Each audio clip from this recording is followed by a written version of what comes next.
All right, so today we're talking about something pretty incredible. It's a piece of software called HICRAS, and it basically lets engineers see the future.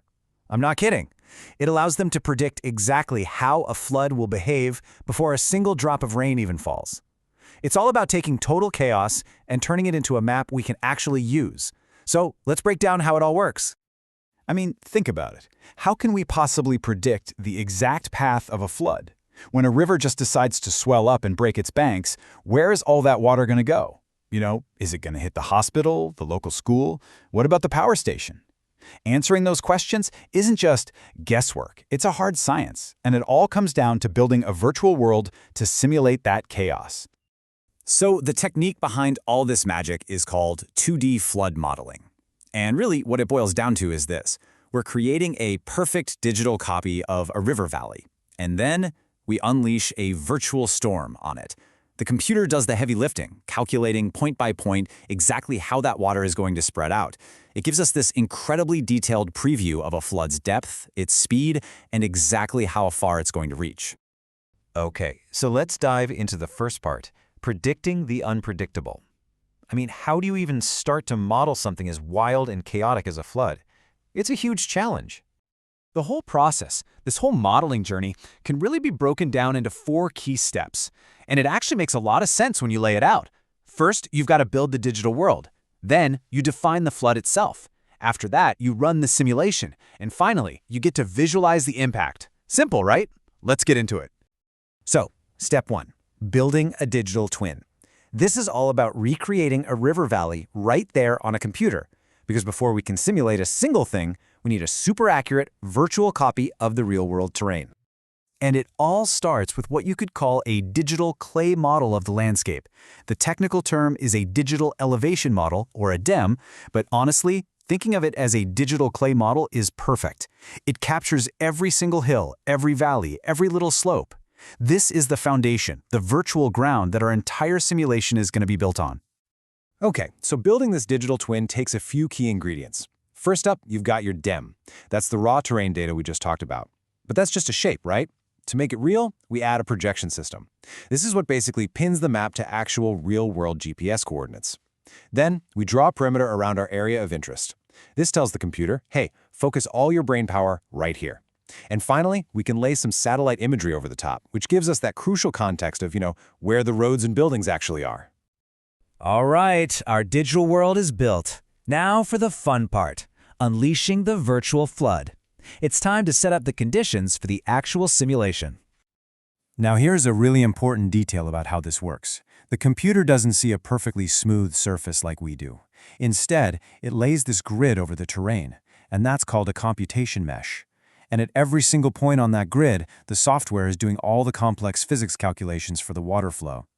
Now you can make that mesh finer, right? You could go from 100 meter squares down to 90 meter squares for way more detail.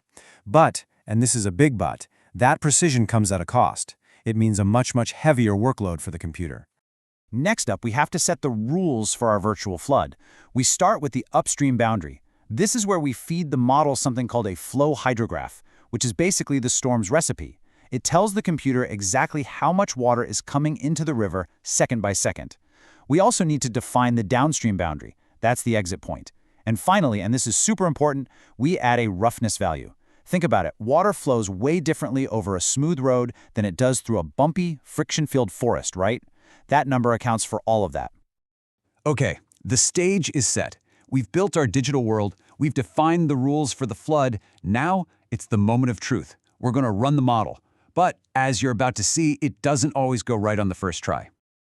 So, we've put in all our data. We set the start and end times for the storm. We've double-checked everything. All that's left to do is hit that one little button, compute.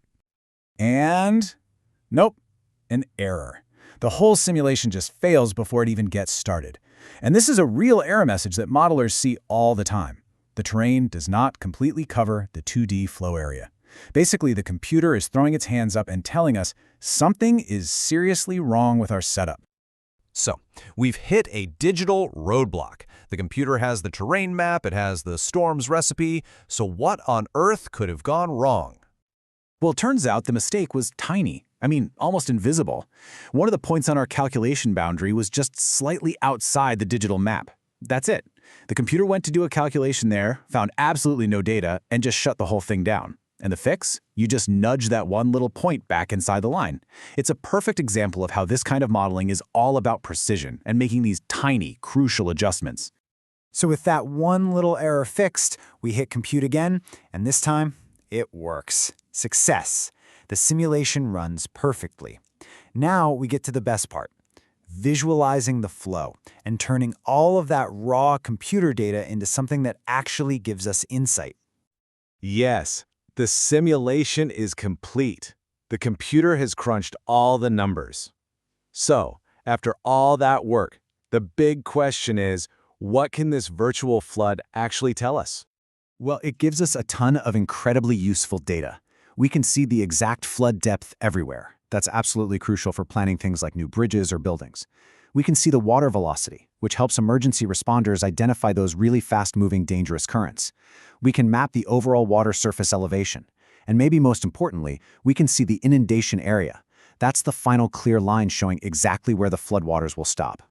And this is where it all becomes real. Just look at this tale of two depths. In the main river channel, the model shows the water's going to be about 13 meters deep.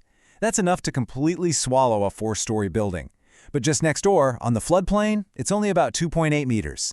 This is the kind of super specific detail that lets city planners make actual life-saving decisions about things like evacuation routes or where to build critical infrastructure. And all of this brings us to a final, really important question. We literally have the technology to see these disasters with incredible precision before they ever happen. So, if we have this power to predict the future, what's stopping us from building cities and communities that can truly withstand it?